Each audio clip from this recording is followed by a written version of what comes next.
What's up, Brooks? Welcome back to another episode of the Castles, the show when we visit all the castles within the UK. Today we're here at Denbigh Castle, in the middle of a windstorm. I don't know how you describe this. It's not quite sensitive, but you can see a fair bit of noise and movement going on around us.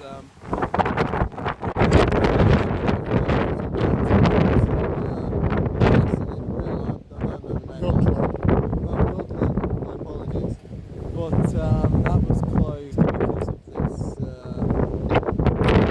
So took a bus down here. Quite a nice castle, and this one's actually open. This castle was built on the site of the royal residence of Prince Daffy of Llywelyn of Wales, and it was built here after he was defeated by Edward I, and he gave the site to his friend Edward Castle. He built the castle on top of the old palaces. I don't think there's any remains that they can identify as being from David Daffy's. Entering into the gatehouse, which you can see is very well defended. Oh, Right. got a bit of break in it. Yeah. Where'd you pay?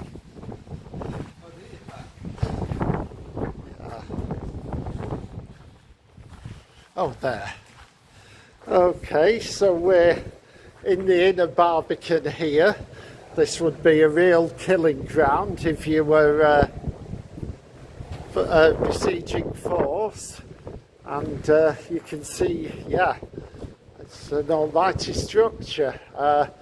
There is quite a bit of dressed stone still left. Henry de Lacy wanted to make a statement to the local inhabitants and any Welsh people aiming to be obstreperous. And yeah, it just looks as if I get an opportunity to climb to a higher story Sure here. you want to in there? Yes, be brave, Simon, be brave. We're walking through one of the three towers here that ringed the gatehouse, and you can see we've got murder holes and killing grounds and everything you'd expect to provide a really formidable defence.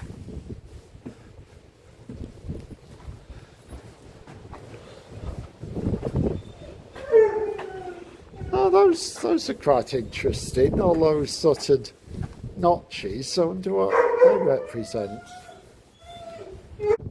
Okay, so Henry de Lacy built this castle in 1282. Well, he started building it then, and Edward I left him to it because he was too busy building castles nearer the coast, you know, the Flints, your Conways and Carnarvon. So we think Henry had some assistance from Henry of St James. Or was it? It was somebody of St James. Was it George of St James, the castle builder of Edward I?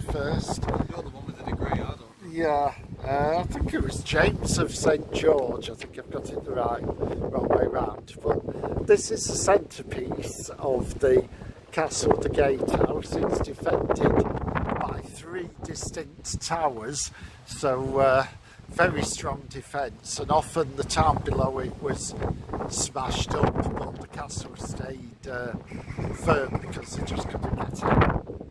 And to Simon's relief, because we are in the middle of Storm Amy, the normal walk that you can do up to the next system is barred off. So perhaps that's for the best. We're at the base of another little turret protecting the walls, and again you've got the remains of steps going on to a parapet that is no longer there. And also you've got signs of the outer wall as as well. And beautiful views to the Clwydian range. I think we're looking directly at Mole Famor there. I've been up there where there's a ruined tower built to commemorate George III. Definitely a good walk, and views here are fantastic if you can keep your feet long enough to enjoy them. Now then, the board tells us that we're at the postern gate. This was the back door to the castle, and it was itself well defended by a portcullis, and so it wasn't an easy access for invaders. What it did do was allow easy egress for hunting parties, because believe it or not, you could ride horses down these steps according to the board, and Henry de Lacy had surrounded the castle with deer parks, so this provided easy access to the woods when they wanted to go hunting. But it is open, so we will gingerly make our way down them.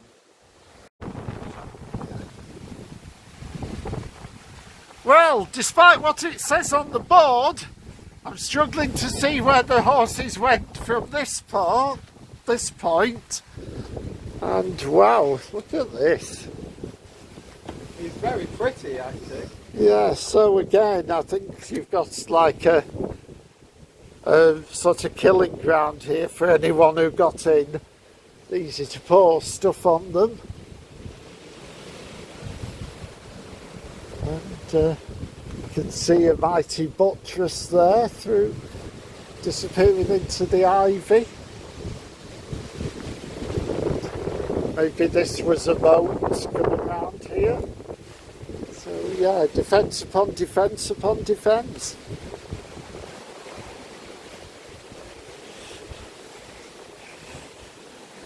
Now, according to the leaflet, what we have here is the basement for the Great Hall, and this is where meat and wine would be stored, where it was coolest. And apparently there are stone carvings of an imp, a lion and a maiden, so let's look out for those. You can find possibly that recess was for a little sink, maybe there. Oh, hang on a minute. That's interesting. I wonder if this has fallen down from somewhere and it's tilted, Simon. Wondering if this should be stood up. What do you think? Well, yeah, if you look at the stonework, all the actual bricks, they're all horizontal. Yeah, I think this is a chunk of masonry that's just fallen down here. And then again, that's strange, because this must have been in a time where it's fallen into disrepair. And you got this sort of thing in the body here. Well, that could be more modern graffiti. I mean, yeah. Okay. It's a bit thick to be old. Well, it's calm down here. I'll tell you, in the Elizabethan era, the castle was given over to her favourite, Robert Dudley, and he used it partly as a prison. And Richard Gwynne, a Catholic agitator and poet, was executed here by Dudley, and 4 quarters of him were sent out to different castles. So they had one quarter of Richard Gwynne displayed here, one at Ruthin, one at Holt, and I'm struggling for the other one, possibly Flint, but I'm not sure about that. But either way, pretty grisly story. Richard Gwynne is now recognised as one of the 40 martyrs of England and Wales, and I'm presuming this is the stone carving of the maiden. Yeah, I mean, you've got an old headband along here. Yeah. Sort of historical headwear. Look, I feel like she's probably seen better days. She might yeah, need to do a makeup up. a little bit. That looks like it was once a deliberate design of something, though it's very difficult to tell what. It's probably been eroded now.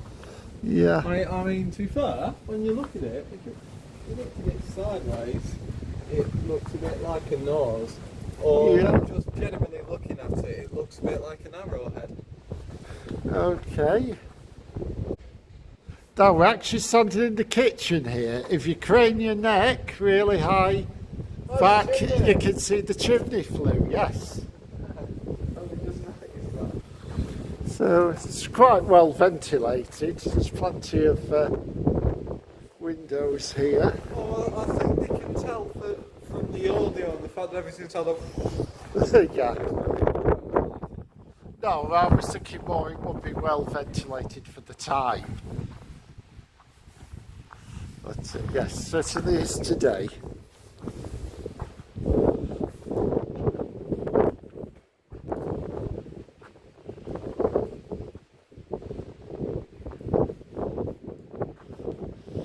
Can see some little patches of modern brickwork where things have had to be propped up, but I think we get that with most castles these days. Now this is the precious well, the only source of water they had within the castle, and this was apparently where Edmund de Lacy met his end, unfortunately. Take the gimbal and be extremely careful. He fell down a very long way. Ouch. That must have hurt. Speculating that this might have been the guardrobe.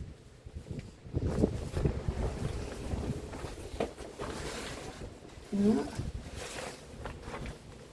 Rather uncomfortable seating, perhaps. Yeah, that's a bit of a crappy place to have a dump. Yeah, it does look as though on a nicer day you can walk from the gatehouse up to that flagpole on top of the town. It's still enough of a safe walk to do. Well, you've got to go across that bridge. That bit's obviously fallen down, so it's a shame we can't get up there today, but I think we're lucky to get up there today, to be honest. So,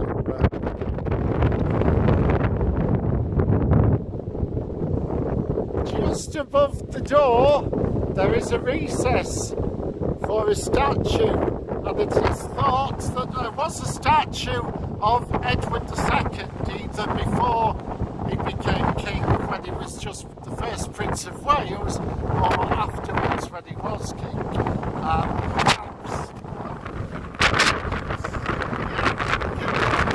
It's been pretty hard on the gimbal, but yeah, perhaps it was taken down when the castle was sighted.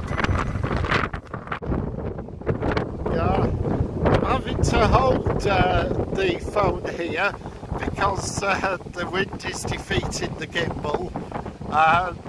That is the tower which remains of St Henry's Church.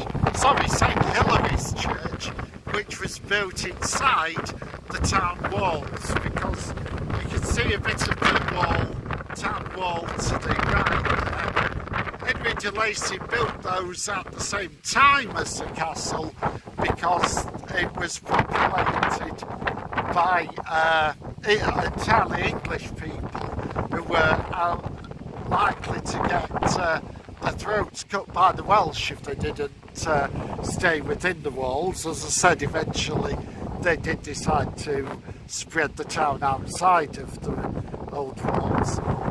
There isn't a full circuit of the old walls, but you can trace their line all the way around. That's a walk that's worth doing at some point. But St Hilary's was the only church built within the walls of the old town, and it was only finally demolished in 1923, but they've left the tower standing out here. So that's the story.